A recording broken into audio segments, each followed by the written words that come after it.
சாமி சரணமையப்பா. என் அன்பு சாமி அனைவருக்கும் பாத நமஸ்காரங்கள். சாமி சரணமையப்பா.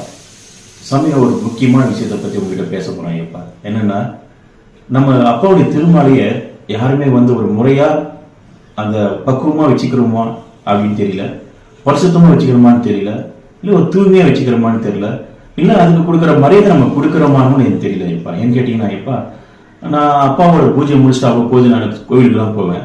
வெளிநாடு போகும்போது பார்த்தீங்கன்னா நிறைய பேர் சும்மா மேலே சட்டை இல்லாமல் அந்த மாலையை இப்படி தூக்கி விட்டு போகிறாங்க, இப்படி தூக்கி விட்டு போகிறாங்க, தூக்கிக்கிட்டு அப்படியே போயிட்டே இருக்காங்க. சட்டை இல்லாமல் அவங்க பாட்டு எதார்த்தமாக போயிட்டே இருக்காங்க. ரெண்டாவது, ஒரு சாமி சொல்ல தப்பாக எடுத்துக்க வேண்டாம், மூக்கை சிந்துறாங்க, சிந்திட்டு அப்படியே இப்படி தொடச்சிட்டு அப்படியே மாலை மேலே தூக்கி ஃப்ரீயாக விடுறாரு. அந்த மாலைக்கு எவ்வளோ புனிதமாக இருக்கணும். ஏன்னு கேட்டிங்கன்னா, இந்த அப்பாவோட திருமாலை வச்சு தான் நம்ம விரதமே இருக்கிறோம். இந்த மாலை கழுத்துல ஏறினா பேர் தான் நம்ம விரதமே ஆரம்பிக்கிறோம். இந்த மாலை இருந்தால் தான் நம்ம இருமுடியை சுமக்கிறோம். அந்த இருமுடி சுமந்தாதான் நம்ம 18 படி ஏற முடியும்.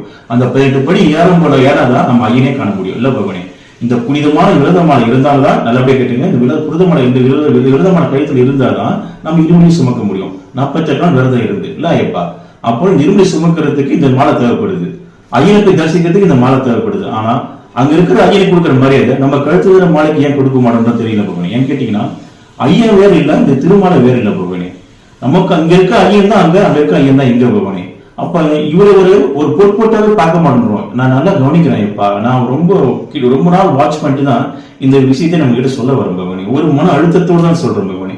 அப்பாவோட புனித மலை இப்போ சாமி நான் பார்த்தேன் இப்ப நிறைய இடத்துல பார்த்தேன். பிரஷ் பண்றாங்க, பிரஷ் பண்ணிடும் போது மேல சட்டை கிட்ட எதுவுமே இல்லை. அந்த பிரஷ் பண்ணும்போது அந்த வாயிலுக்கு எச்ச துப்புறாங்க, திருமணம் படுது. கையில் எடுத்து அந்த பிரஷ் பண்ணி கையோட இந்த மாடு ஒதுக்குறாங்க, இப்படி ஒதுக்குறாங்க. ஒரு எச்சப்படுற விஷயமா பகவானே இந்த திருமாலை எவ்வளவு புனிதமா இருக்க வேண்டிய மாலை பகவானே. அப்பா வேறு இல்லை, திருமாலை வேறு இல்லை பகவானே. இந்த புனிதமான திருமாலைக்கு கொடுக்குற மரியாதை எந்த அளவுக்கு இருக்கு பாத்தீங்களா? அப்படி கொண்டாங்க பகவானே. எப்படின்னா, ஒரு பாத்ரூம் போனா கூட எப்படி பண்ணா அந்த மாலையை வெளியே விட்டு அது மேல சட்டை போட மாட்டாங்கல்ல, ஒரு பாத்ரூம் போறாங்க. நான் மலைக்கு போகும்போது நிறைய பேர் பார்த்துருக்கேன் இப்ப. அப்படியே பஸ் விட்டு இறங்குறாங்க, அப்படியே உட்காந்து பாத்ரூம் போறாங்க, இல்ல நிதிலே பாத்ரூம் போறாங்க. அந்த திருமாலைக்குள்ள அந்த பாத்ரூம் போறது மேல தெரிக்குது. நான் உட்காந்து போகும்போது பண்றான்னு பாத்தீங்கன்னா அப்புறம் தெரிக்குது. நான் நல்லா கவனிச்சேன். அப்புறம் அந்த திருமலையில் இந்த யூரின் போறதெல்லாம் காட்டக்கூடாது பகவானே. அது பரிசுத்தமா இருக்கணும். எப்படி நம்ம உதாரணத்துக்கு அது எப்படி நம்ம புனிதமான திருமலையை நம்ம பாதுகாக்கணும்னு சொல்றோம் பாருங்க. பிரஷ் பண்ணும்போது, ஒரு யூரின் போகும்போது, ஒரு ரெஸ்ட் ரூம் போகும்போது எப்படி இருக்கணும்னா, எங்க பாருங்க மொழிப்பா, அப்பாவோட புனிதமான திருமலையை நம்ம பாத்ரூம் போகும்போது இல்லை பிரஷ் பண்ணும்போதெல்லாம் எப்படி பாதுகாக்கணும், அது ஒரு தூய்மையை எப்படி பாதுகாக்கணும் பாருங்க. பிரஷ் பண்ணும்போது இங்க பாருங்க இப்பா, அப்போட திருமலைக்குள்ள ஒண்ணுமே ரொம்ப சிம்பிள். இப்படி திருமலை வச்சுட்டு கழுத்துல இப்படி கட்டிக்கிட்டா ஒரே முடி இப்படி போட்டுக்கிட்டா போதும் பகவான். ஒரு முடி இப்படி போட்டுக்கிட்டா போதும், மாலை ஃபுல்லா கழுத்துக்கு வந்துடும், எச்சப்படாது. பாத்ரூம் போகும்போது அந்த யூரின் மேல படாது, பரிசுத்தமா இருப்பாங்க அப்பா. கரெக்டா திருமலை கூட முறையை நம்ம கொடுத்துடலாம். அப்படியே மாலை கீழே தொங்குது, அப்படியே பிரஷ் பண்றீங்க, ஒரு கக்கூஸ் போனா கூட அப்படியே போறீங்க, ஒரு பாத்ரூம் போனாலும் அப்படியே போறீங்க. அதை தெரிக்காத ஐயப்பா. அப்பா கொடுக்குற மாதிரியே நம்ம திருமலை கொடுக்குற மாதிரி இதுதானே இப்ப. எவ்வளவு சிம்பிளா இருக்கு பாருங்க, எவ்வளவு அழகா பண்ணிட்டு போயிடலாம் பாருங்க பகவானே. ஒண்ணுமே விஷயம் ஒண்ணுமே இல்லை ஐயப்பா. அப்படி இல்லையா, இப்படி கூட பண்ணாங்க பாருங்க. இன்னொரு விஷயம் கூட இருக்கு. இந்த மாலை அப்பா ஒரு மாலை திருமாலை இருக்குங்களா, இந்த கழுத்துல இப்படி போட்டுட்டு இந்த பாருங்க, இப்படி போட்டுட்டு மாலையை மறைச்சிட்டு இப்படி ஒரு கையில வச்சு கூட பிரஷ் பண்ணலாம் பகவானே.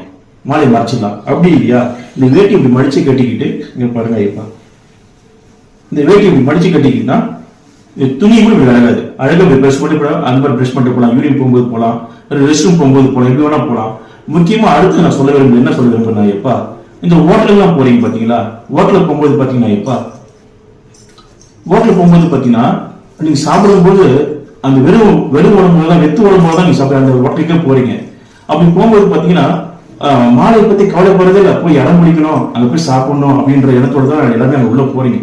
போயிட்டு மட்டும் வாஷ் பேஷன்ல கை கழுவுறீங்க. கை கழுவும்போது பாத்தீங்கன்னா மாலையில ஃபுல்லா தண்ணி படுது ஐப்பா, அந்த எச்ச தண்ணி ஃபுல்லா படுது.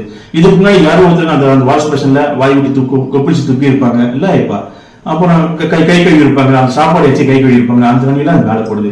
நீங்க அப்படின்னு இதோட வாய் கொப்பிடிச்சு வர அதை துப்புறீங்க, அதுவும் மேலப்படுது. இதெல்லாம் தப்பு பகவானே, மகா தப்பு. அப்பாவுக்கு கொடுக்குற மரியாதையோட தான் பகவானே, அது மட்டும் பண்ணக்கூடாதுப்பா. போய் ஹோட்டல் பக்கம் சாப்பிட போறீங்க, அந்த டேபிள் சாப்பிடும் போது அந்த டேபிள் மேல மாலைப்படுது. அவங்க ஏற்கனவே அதையை தொடச்சி அந்த எச்சப்பட்ட இடத்த தொடச்சி வைக்க இடம், அந்த இடத்துல அந்த மாலைப்படுது. அதெல்லாம் தவறு பகவான், அப்படி செய்யக்கூடாது. மகா பாவம். இந்த புனிதமான மாலைக்கு எவ்வளவு மரியாதை கொடுக்கணுன்றது, ஐயனுக்கு எவ்வளவு மரியாதை கொடுக்கணுமோ அதே மரியாதை இந்த புனிதமான மாலை கொடுக்கணும். ஏன்னா இவரு வேறு இல்லை, அவர் வேறு இல்லை ஐயப்பா. அதனால மாலையை தயவு செய்து புனிதமா பார்த்துக்கங்க. நிறைய இடத்துல பார்த்துட்டேன், இது ஒரு மதிப்பே கொடுக்கறது இல்லை. காலை சொரிகிறாங்க, அடிப்பாட்டை சொரிஞ்சிட்டு இந்த மாலை தொடுறது, தலையை சொரிஞ்சிட்டு மாலை தொடுறது, மூக்கு செஞ்சுட்டு இந்த மாலை தொடுறது, காதை குழஞ்சிட்டு இந்த மாலை தொடுறது. அந்த நிறைய பேர் என்ன பண்றீங்கன்னா இப்ப அந்த பான் புறாக்கு, இந்த ஹேண்ட்ஸ், இன்னைக்கு ஸ்டேட்டஸ் கூட நான் போட்டிருக்கேன். அதை இதெல்லாம் போடுறீங்க, போட்டு நம்ம துப்பிடுறீங்க, துப்பிட்டு வாழை படைக்கும் போது இந்த மாலைக்கு எடுத்து விடுறீங்க. அவ்வளவு பாவகாரியமா செய்யணுமா அந்த மாலைக்கு? அவ்வளவு தப்பு செய்யணுமா? நம்ம ஒழுக்கம் இல்லாம அந்த மாலையை போடவே கூடாதுப்பா. தயவுசெய்து சொல்றேன், ஒழுக்கம் அந்த மாலை போடாதீங்க. அப்படி மாலை போட்டீங்கன்னா அந்த மாலை கொடுக்குற மரியாதை புனிதமா கொடுங்க. ஏன்னா அந்த நம்ம கபிபீடத்துல இருக்கிற அப்பா வேலையில அந்த புனித மாலை வேலையில போறேன். இந்த மாலை வச்சுதான் நம்ம இரும்பியே சுமக்க முடியும். இந்த மாலை வச்சு தான் 18 படி ஏற முடியும். இந்த மாலை வச்சு தர்மசாஸ்திர ரஜபத்தி பேரை பார்க்க முடியும். தயவுசெய்து மாலை கொடுக்குற மரியாதை கொடுங்க. அது தூய்மையா பாதுகாத்துருங்க. அது மாலை போகணும். அந்த மாலை கையில் இருக்கும்போது நம்ம உடம்பு எந்த அளவுக்கு அழகா தெரியுங்களா இப்பா? மலைக்கு போயிட்டு திரும்பி வரும்போது இந்த மாலை நம்ம வீட்டுக்கு இறங்கிச்சுனா எவ்வளவு கஷ்டமா இருக்கு தெரியுமா போனி? நம்ம மொட்டையாயிட்ட மாதிரி, ஒண்ணுமே உடம்பு இல்லாத மாதிரி ஆயிடும் போனி. அது கூட பண்ணாதீங்க. அந்த அளவு கொடுக்க வேண்டிய மாலை உடம்பு நம்ம பாதுகாக்கும், நம்ம உள்ளத்தை பாதுகாக்கும், எண்ணத்தை பாதுகாக்கும், நம்ம புத்தி சொல்ல புத்தி கொடுக்கும். அப்பேற்பட்ட மாலைக்கு ஒரு எதிர்வினையை செஞ்சிடாதீங்க இப்பா. இந்த புனிதமான காக்க வேண்டியது ஐயனுக்கு எப்படி மரியாதை கொடுக்குறோமோ அதே மாதிரி மாலைக்கு கொடுக்கணும் இப்ப. அதனால தயவு செய்து பல் தைக்கும் போதோ, இல்ல ரெஸ்ட் ரூம் போகும்போதோ, இல்ல பாத்ரூம் போகும்போதோ, இல்ல எதுமா போகும்போது இந்த மாதிரி நான் சொன்ன மாதிரி இந்த மாலையை அழகான துணியை மடிச்சு வச்சுக்கோங்க இப்ப. இப்படி கட்டிக்கிங்க, அதை எச்சப்பட அளவுக்கு பாத்துக்கோங்க. தயவு செய்து இந்த பான் பராக்கு, ஹேண்ட்ஸ் இதெல்லாம் போடாதீங்க இப்ப. அதெல்லாம் விரதத்தை கணக்கே வராது. நீங்க எவ்வளவுதான் பக்தியா மாஞ்சி ஐயனை கும்பிட்டாலும், மண்டிட்டு ஐயனை கும்பிட்டாலும், இல்ல விழுந்து ஐயனை கூப்பிட்டாலும், ஒரு பயங்கரமான பக்தியில் ஐயனை கும்பிட்டாலும், இந்த தீய பழக்கம் ஹேண்ட்ஸ், புகையில, பீடி, சிகரெட் இதெல்லாம் பிடிச்சிக்கிட்டு நீங்க போனீங்கன்னா உங்களுக்கான யாத்திரை அமையாடி சத்தியமா ஐயோட யாத்திரைமா அமையாது ஐயப்பா. தயவுசெய்து அந்த பழக்கத்துல விட்டுருங்க.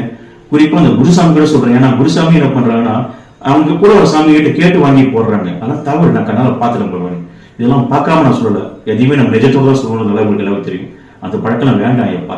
தயவுசெய்து அந்த மாதிரி குருசாமி யாராவது உங்ககிட்ட கேட்டு போற மாதிரினா அந்த நீங்க நல்லபடியா இருக்கிற சாமி தயவுசெய்து அந்த குரூப்ல போகாதீங்க ஐயப்பா. தேர்ந்தெடுங்க, குரூப்பை தேர்ந்தெடுத்து நல்ல குருவை தேர்ந்தெடுத்து தயவுசெய்து அந்த மாதிரி குரூப்கிட்ட போங்க ஐயப்பா. எவ்வளவோ தப்பு பண்ணிட்டோம், எவ்வளவோ பாவம் பண்ணிட்டோம்.